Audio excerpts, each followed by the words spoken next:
এই অঞ্চলের মামাটি মানুষের প্রিয় নেতা খুলনা জেলা বিএনপির নেতৃবৃন্দ, অঙ্গ সহযোগী সংগঠনের নেতৃবৃন্দ,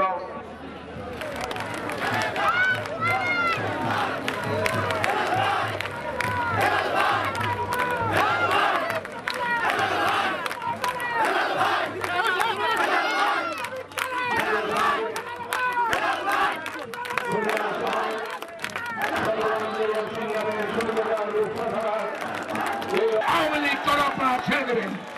ভাইরা আমার, আওয়ামী লীগের সাধারণ ভাইরা আমার, আজকে বলতে চাই, রাতের ঘুম হারাম করেছেন, আমাদের নেতা কর্মীদের বাড়িতে ঘুমাতে দেয় নাই, ওরাও বাড়িতে শান্তিতে থাকেন। আমি তাদের কথা জানি, তাদের পরিবারের কথা জানি। নেতা কর্মী ওদের সাথে সামাজিক সম্পর্ক রাখবেন না। আমাদের প্রার্থী আজিজুল বাড়ি হেলাল জনতার এমপি নির্বাচিত করে একটি গণতান্ত্রিক সম্মানের বাংলাদেশ প্রতিষ্ঠা করতালি দিয়ে তাদের সাধুবাদ জানায়। প্রিয় নেতৃবৃন্দ পর্যায়ে বক্তব্য রাখছেন রূপসী রূপসের আরেক বড় ফালানির মতন লোককে ঝুলানো হবে, আপনাকেও ঝুলানো হবে। শেখ হাসিনা তাহার বাপেরা নতুন সেই সংসারে তিনি ছুটে গেলেন।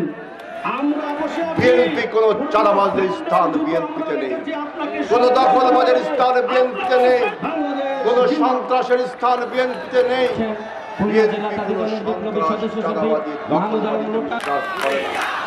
সন্ত্রাস, চাঁদাবাজি, দখলবাজি, এটা যা কিছু হয়েছে গত পতিত সরকার, প্রলয়ঙ্করী সরকার, পতিত সরকার, ফ্যাসিবাদী সরকার, মাফিয়া সরকার।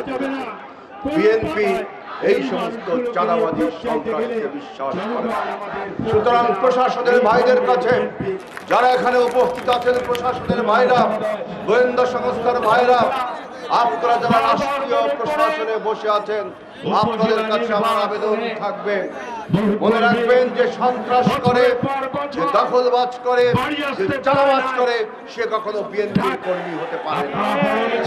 সুতরাং নিরপেক্ষ দৃষ্টিতে আইন অনুযায়ী আপনারা আমাদের প্রশাসন চালাবেন, যেন রূপসাই শান্তির সমৃদ্ধির বাতাস প্রবাহিত হয়। রূপসায় যেন কোনো অন্যায়, অত্যাচার, নির্যাতনকে কোনোভাবেই কিন্তু বিএনপি বরদাস্ত করবে না। প্রশাসনের ভাইরা আপনারা সেই শান্তি, ন্যায় এবং নিষ্ঠা পালন করবার জন্য আপনারা সবসময় কাজ করবেন। আজকে আপনারা জানেন যে বাংলাদেশে গত 17 বছর আমরা ভোট দিতে পারিনি, ভোট দিয়ে আমাদের নেতা নির্বাচন করতে পারিনি। ভোটের সংস্কৃতিকে জাদুঘরে পাঠিয়ে দেওয়া হয়েছিল, ভোটের সংস্কৃতি জাদুঘরে পাঠিয়ে দেওয়া হয়েছিল। গত 17 বছর বিনা ভোটের নির্বাচন, রাতের নির্বাচন, আমিডামির নির্বাচন, বিভিন্নভাবে আপনারা নির্বাচনকে কলুষিত করে বাংলাদেশের 12টা বাজিয়ে দিয়েছেন। বাংলাদেশের মানুষকে ভোট দিয়ে যে তৃপ্তি পাওয়া যায়, ভোট দেওয়ার যে সংস্কৃতি, সেটা ভুলিয়ে দিয়েছেন। আর তার জন্যই কিন্তু গত 17 বছর বাংলাদেশের সমস্ত মানুষ তারেক রহমানের নেতৃত্বে, বেগম খালেদা জিয়ার নেতৃত্বে আন্দোলন করেছে। সেই আন্দোলনের ফলে এই মাফিয়া সরকারের বিরুদ্ধে যে মনোভাব তৈরি হয়েছিল, যে প্রেক্ষাপট তৈরি হয়েছিল, তার উপর দাঁড়িয়ে আমাদের ছাত্র এবং জনতা একসঙ্গে এই ফ্যাসিবাদ বিরোধী আন্দোলনের উপসাগর টেনেছে। আর তার ফলে আমরা একটি অন্তর্বর্তীকালীন সরকার পেয়েছি।